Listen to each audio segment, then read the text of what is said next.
ยูคินสวัสดีค่ะคลิปนี้ยูคินจะพามาทำทาร์ตมันม่วงด้วยส่วนผสม4อย่างนะคะไปดูส่วนผสมกันเลยค่ะข้าวโอ๊ต50 กรัมมันม่วงนึ่ง80 กรัม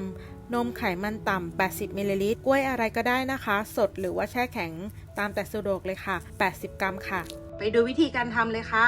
นำกล้วยเทใส่ถ้วยผสมนะคะบี้กล้วยให้ละเอียดค่ะใช้ซ่อมบี้แบบนี้เลยนะคะเทข้าวโอ๊ตลงไปค่ะ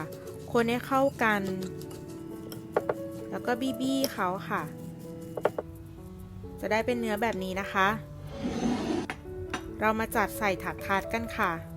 นำกล้วยนะคะจัดใส่ถาดทาร์ตขึ้นรูปแบบนี้เลยค่ะค่อยๆกดเขานะคะกดไล่ตามขอบไปเรื่อยๆเลยค่ะ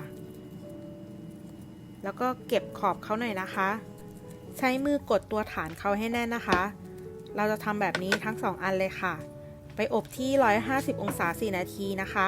เทมันม่วงนึ่งลงไปในถ้วยผสมอาหารนะคะแล้วก็บี้เขาให้ละเอียดค่ะบี้เขาแบบนี้เลยตามด้วยนมไขมันต่ำลงไปให้หมดเลยนะคะแล้วคนเขาลงไปเรื่อยๆแบบนี้ค่ะค่อยๆคนเขาจะเหนียวขึ้นเองนะคะจะได้เป็นเนื้อแบบนี้ค่ะนี่คือฐานทาร์ตที่เราอบเสร็จแล้วเราจะนำไส้มันม่วงมาใส่นะคะค่อยๆใส่ลงไปค่ะแล้วเพียวก็จะวนเขาแบบนี้นะคะเพื่อให้หน้าเขาเนียนขึ้นค่ะนำอบที่150องศา10นาทีค่ะอันนี้เสร็จแล้วโรยด้วยเกล็ดมะพร้าวนะคะเดี๋ยวเรามาหั่นครึ่งดูกันค่ะอันนี้ข้างในเขานะคะจะได้เป็นเนื้อแบบนี้อันนี้ด้านหน้าค่ะและด้านข้างอีกรอบนะคะ